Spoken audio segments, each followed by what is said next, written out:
Olá pessoal, eu me chamo Wendel Gonçalves, bem-vindo ao meu canal. Essa aqui é a minha irmã em Cristo Jesus, minha amiga também, Simone, diaconisa da Casa do Senhor. Hoje ela vai estar fazendo algumas perguntas para estar explicando para vocês melhor como eu entrei no homossexualismo e como se sucedeu até eu chegar a conhecer Jesus. Pode começar. Amém, glória a Deus. A paz, amados, Deus seja com vocês e nós desejamos que essas informações, esses vídeos possam estar acrescentando algo na vida de vocês, enriquecendo, que Deus possa falar no coração de vocês que estão lutando, né, nessa questão, querendo mudar de vida. Amém? Wendel, conta pra nós aqui, como que era a vida em família? Seus pais moravam juntos? Você tinha irmãos? Você tinha outros parentes que moravam com vocês? Como que era? Não, era somente eu, meu pai e minha irmã, né, na época. E meus pais separaram eu muito jovem, né? Eu tinha 4 a 5 anos de idade, meus pais se separaram. E aí foi a questão que meu pai teve que me colocar no bar, né? Teve que cuidar do bar e me colocar na casa para ser cuidado. E aí ele me colocando nessa casa foi onde começaram os abusos, né? Que teve um jovem de 18, de 21 anos, que era um filho da moça que cuidava de mim, o outro era sobrinho. Os dois abusavam de mim, né? Nesses abusos foram penetrações, né? Sem o meu consentimento. Eles me viravam até de ponta cabeças, né? É muito sofrida essa parte, né? Essa parte do começo da minha história é muito sofrida. Toda vez que eu lembro, é um peso muito grande, né? Até pra contar eu sinto um peso, né? Depois dessa outra casa eu fui pra segunda casa, onde também tinham 2 abusadores. Também adolescentes, os maiores abusos são causados por adolescentes que estão na puberdade, mas também tem muitos velhos e muitos adultos também que causam também esses abusos sexuais em crianças, né? E depois eu fui pra terceira casa. Na terceira casa já foi uma moça e um rapaz também, que me compravam até com dinheiro, com presentes, com pirulitos, coisas assim. E eu fui passando o tempo e eu fui achando isso normal, ao ponto de eu chegar na casa de amigos e querer fazer com eles o que fizeram comigo, baixar as calças deles sem os consentimentos meus. Por isso eu fiquei muito tempo da minha vida preso, meu pai teve que me prender em casa, perdi muita liberdade e foi isso. Amém. Eu queria falar aqui algumas coisas a esse respeito. Quando a gente passa por situações na vida, e um exemplo, a situação que o Wendel está nos reportando, é como se fosse aberta uma porta espiritual, que o maligno, eles olham e eles sabem qual é a porta que está aberta. Então, por isso, essa situação foi se repetindo. Então, isso aconteceu na primeira casa. Você contou, né, que seu pai tinha que trabalhar e precisou contratar uma pessoa para cuidar. E nessa casa ele sofreu o primeiro abuso. Antes disso, ele nunca tinha passado por isso. Só que depois o pai dele está explicando que ele foi para outras casas e essa situação continuou a se repetir. Por quê? Porque o mal que está naquela região, naquela casa ou naquele lugar, ele identifica qual é a porta que está aberta na vida da pessoa, por onde ele pode entrar, a brechinha. E por isso essa situação se repetiu, né? Depois, Wendel, que você foi crescendo, o seu pai continuou contratando pessoas, você ficou em casa, você foi para casa da sua mãe, como é que foi isso aí? Depois dessas casas que você sofreu esse abuso? Não, depois dessas casas, como eu contei, aí eu fiquei preso dentro de casa. Meu pai começou a me prender dentro de casa, né? E eu contei pra ele, e aí eu contar pra ele foi o que aconteceu que os abusadores me falavam, né? Você vai ser chamado de mentiroso, eles vão acreditar em nós e não em você. E foi dito e feito. Eu contei pro meu pai chamou eu de mentiroso, mas por via das dúvidas me tirou de uma casa e acabou me colocando em outras duas que não foram tão piores, porque eu acho que o pior já tinha acontecido, mas deu sequência à questão dos abusos, né? Então pra mim foi piorou. Entendi. E como é que foi isso na sua cabeça? Como é que você lidava com isso dentro da sua cabeça? Na minha mente era muito conflito. Eu achava no começo que meu pai deveria ter me defendido, ele não me defendeu, isso machucou bastante, cada vez me machucava mais. Fui ferido de diversas maneiras, no profundo da minha alma. Até Jesus chegar com a cura foi muito difícil. E você tinha alguém que você podia conviver, que era da sua confiança, que você podia falar? Onde estava sua mãe? Não conseguia conversar com ninguém. Me travei dentro de mim e fiquei com aquilo tudo dentro de mim. Minha mãe estava com a minha irmã, um pouco distante, ela vinha nos visitar, mas também não tive coragem de contar pra ela, porque me silenciaram, na verdade, né? Me calaram. Quando eu resolvi abrir a boca, me calaram. E aí eu fiquei calado até o resto da vida, até eu conhecer Jesus. Quantos anos você tinha nessa época mesmo? De 4 para 5 anos, no máximo. Tá, então o fato de realmente acontecer aquilo que eles falaram, que o seu pai não ia acreditar, isso fez de alguma forma com que você guardasse tudo pra você, se trancasse? Sim, porque eu vi que eu contei e não adiantou, né? Então não adiantaria mais eu abrir a boca novamente, que ia ser pior. Parece que a vergonha era pior, além da vergonha, sentimento de culpa. Eram diversos os sentimentos e todos ruins. Você não se sentia seguro porque afinal de contas você não foi defendido. Verdade. Entendi. Então, amados, como a gente vê essa situação que o Wendel viveu, isso acontece com muitas pessoas. Tá? Às vezes a situação começa na infância e as pessoas não encontram uma pessoa dentro da casa, uma pessoa com segurança para elas contarem, serem protegidas. Ele teve questões na paternidade, não foi protegido pelo próprio pai, né? E também não tinha o amparo da mãe nessa época. E depois como é que foi? Seu pai, ele era casado, ele vivia com outras famílias, como que era isso? Como que era a vida do seu pai nessa época que ele ia no bar, que você vivia com ele? Meu pai se casou com outra mulher e essa mulher não gostava de mim e ela fazia de tudo, né? Se eu derrubasse um copo na casa eu apanhava, se eu lavasse uma louça mal lavada eu apanhava.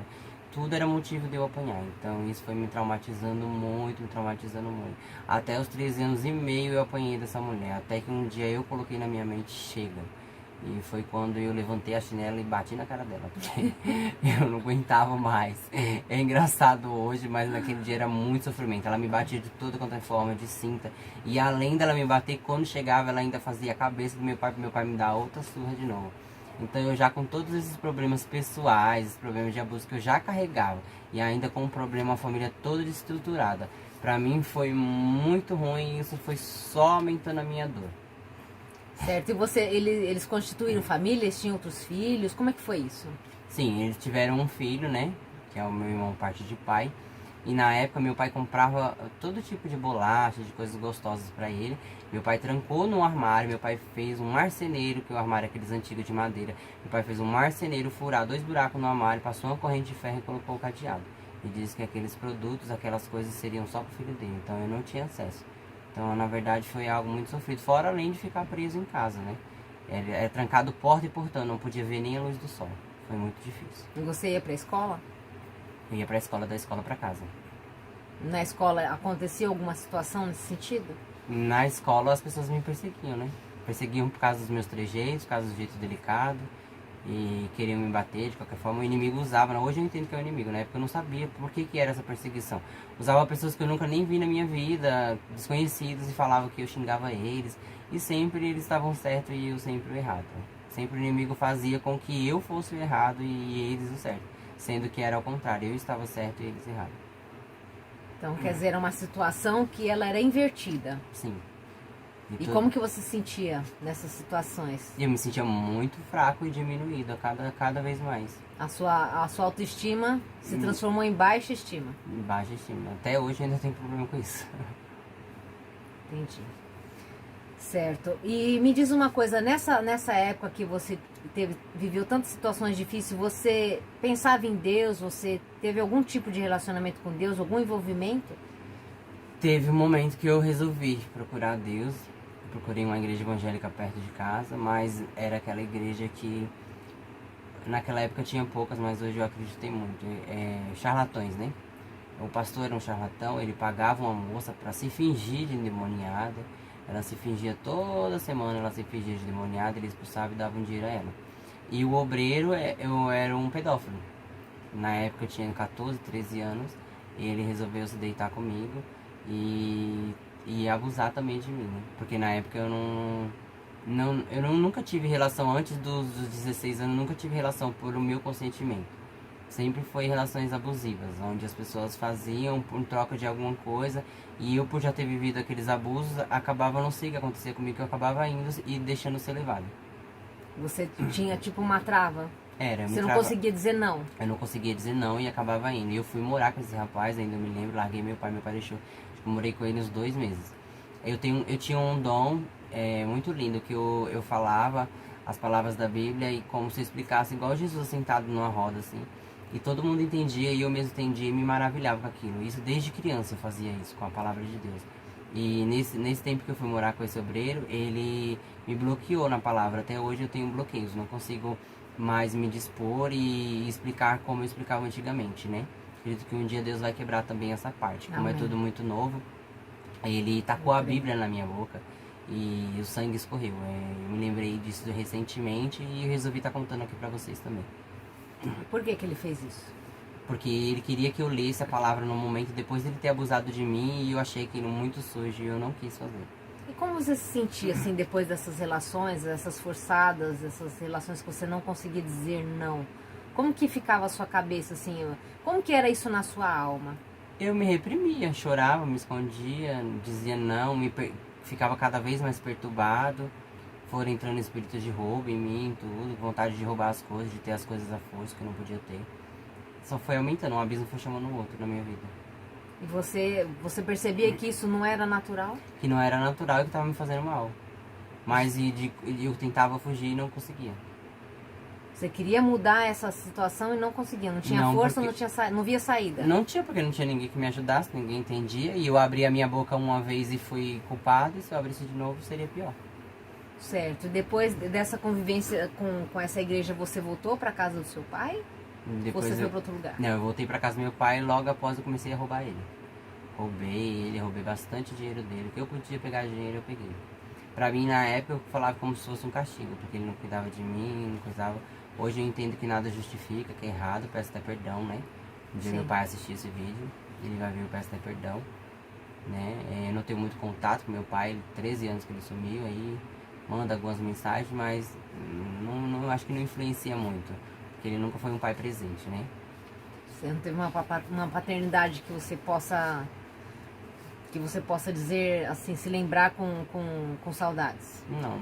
Não senti falta. Não tem uma ligação assim forte. Você fala, nossa, é o meu pai, eu sinto falta dele, eu sinto necessidade, não, ele foi um paizão. Eu sei que é meu pai pelo sobrenome, mas fora isso. Então não gerou esse sentimento de uma paternidade. Entendi. E depois que você voltou para casa do seu pai, que aconteceram essas coisas, que você pegava as coisas compulsivamente dele, até quando você viveu com ele? Como é que foi seu relacionamento? Quando ele descobriu, quando ele percebeu e ele vem dessas coisas todas, como é que foi seu relacionamento e até quando você viveu com seu pai? Eu fiquei com ele até os 15 anos de idade, ele me passou pra minha mãe, que eu comecei a furar minha sobrancelha, fiz um píncel que tem um furo até hoje, e fiz escondido de todos eles. Né? A época de adolescência, muitos adolescentes têm essa mania.